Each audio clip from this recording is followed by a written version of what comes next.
Middlemarch. Book 5, The Dead Hand. Chapter 47. Was never true love loved in vain? For truest love is highest gain.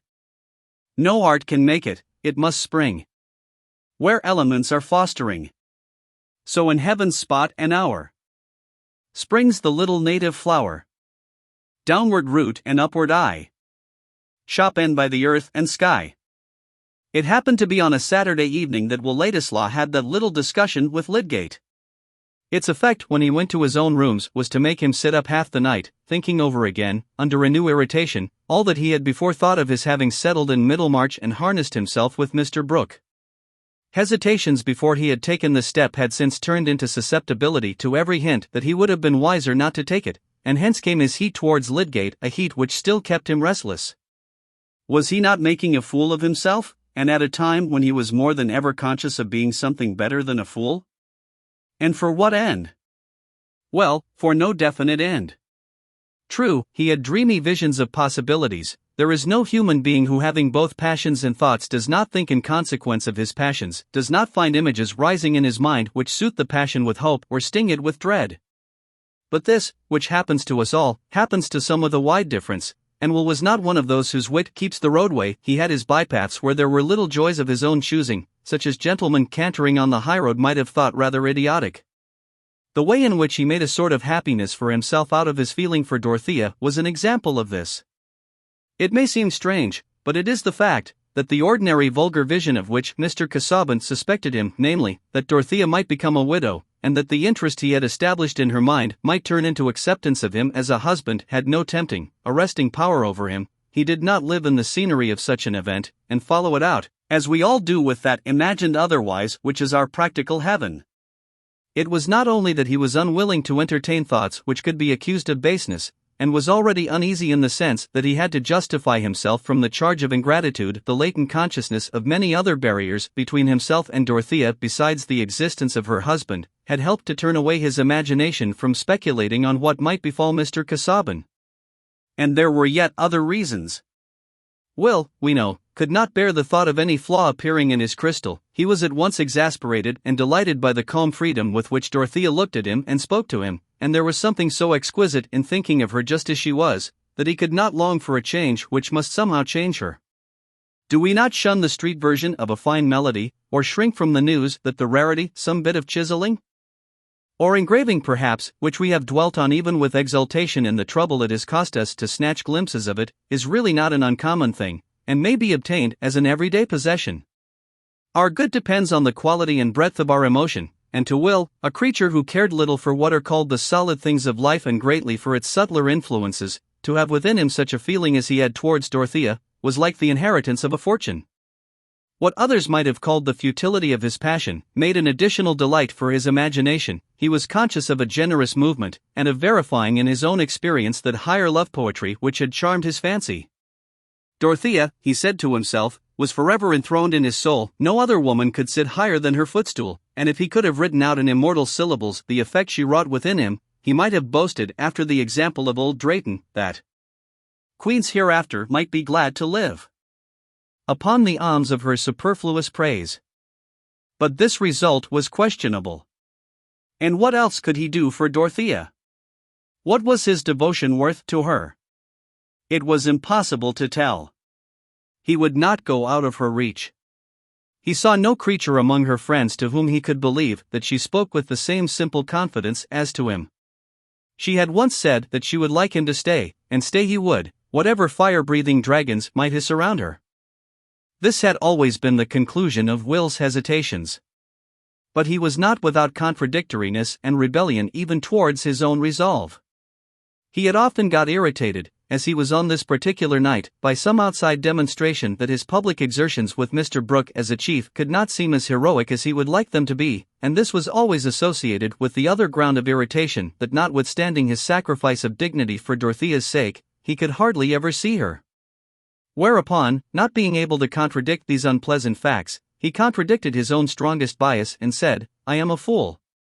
Nevertheless, since the inward debate necessarily turned on Dorothea, he ended, as he had done before, only by getting a livelier sense of what her presence would be to him, and suddenly reflecting that the morrow would be Sunday, he determined to go to Lowick Church and see her. He slept upon that idea, but when he was dressing in the rational morning light, objection said, "That will be a virtual defiance of Mr. Casaubon's prohibition to visit Lowick, and Dorothea will be displeased." "Nonsense," argued inclination, "it would be too monstrous for him to hinder me from going out to a pretty country church on a spring morning. And Dorothea will be glad.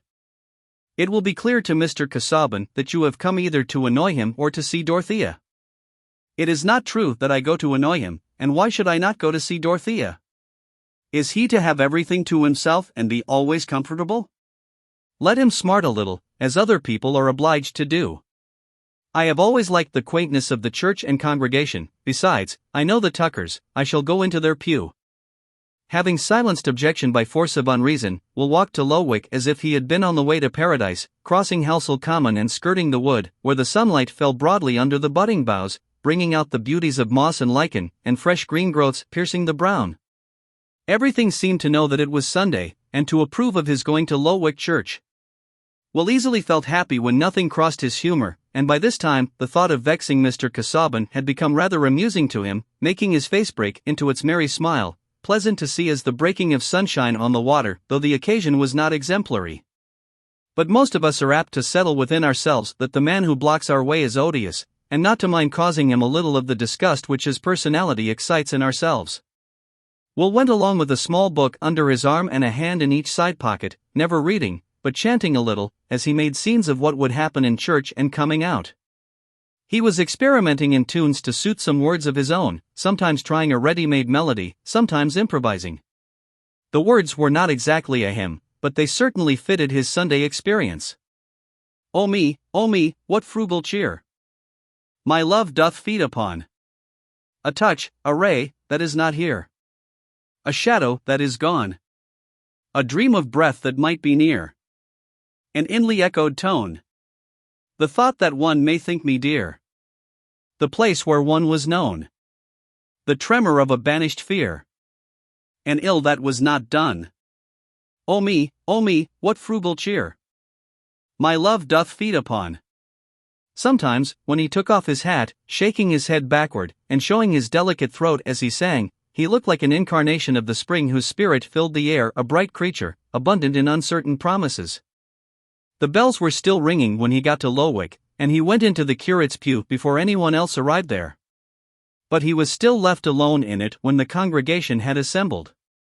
The curate's pew was opposite the rector's at the entrance of the small chancel, and Will had time to fear that Dorothea might not come while he looked round at the group of rural faces which made the congregation from year to year within the whitewashed walls and dark old pews, hardly with more change than we see in the boughs of a tree which breaks here and there with age, but yet has young shoots.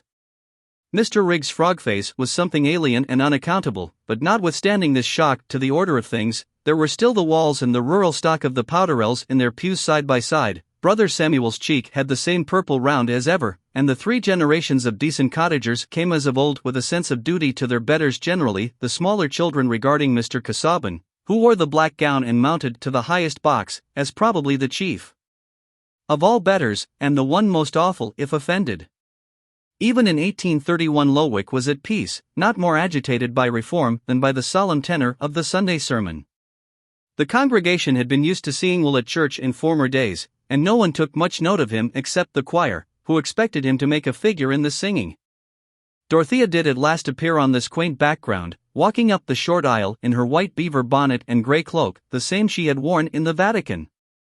Her face being, from her entrance, towards the chancel, even her short-sighted eyes soon discerned Will, but there was no outward show of her feeling except a slight paleness and a grave bow as she passed him. To his own surprise, Will felt suddenly uncomfortable, and dared not look at her after they had bowed to each other. 2 minutes later, when Mr. Casaubon came out of the vestry, and, entering the pew, seated himself in face of Dorothea, Will felt his paralysis more complete. He could look nowhere except at the choir in the little gallery over the vestry door. Dorothea was perhaps pained, and he had made a wretched blunder. It was no longer amusing to vex Mr. Casaubon, who had the advantage probably of watching him and seeing that he dared not turn his head. Why had he not imagined this beforehand? But he could not expect that he should sit in that square pew alone, unrelieved by any Tuckers, who had apparently departed from Lowick altogether, for a new clergyman was in the desk. Still he called himself stupid now, for not foreseeing that it would be impossible for him to look towards Dorothea, nay, that she might feel his coming an impertinence. There was no delivering himself from his cage, however, and Will found his places and looked at his book as if he had been a schoolmistress, feeling that the morning service had never been so immeasurably long before, that he was utterly ridiculous, out of temper, and miserable. This was what a man got by worshipping the sight of a woman. The clerk observed with surprise that Mr. Ladislaw did not join in the tune of Hanover, and reflected that he might have a cold. Mr. Casaubon did not preach that morning, and there was no change in Will's situation until the blessing had been pronounced and everyone rose. It was the fashion at Lowick for the betters to go out first. With a sudden determination to break the spell that was upon him, Will looked straight at Mr. Casaubon. But that gentleman's eyes were on the button of the pew door, which he opened, allowing Dorothea to pass, and following her immediately without raising his eyelids. Will's glance had caught Dorothea's as she turned out of the pew, and again she bowed, but this time with a look of agitation, as if she were repressing tears. Will walked out after them, but they went on towards the little gate leading out of the churchyard into the shrubbery, never looking round. It was impossible for him to follow them, and he could only walk back sadly at midday along the same road which he had trodden hopefully in the morning. The lights were all changed for him both without and within.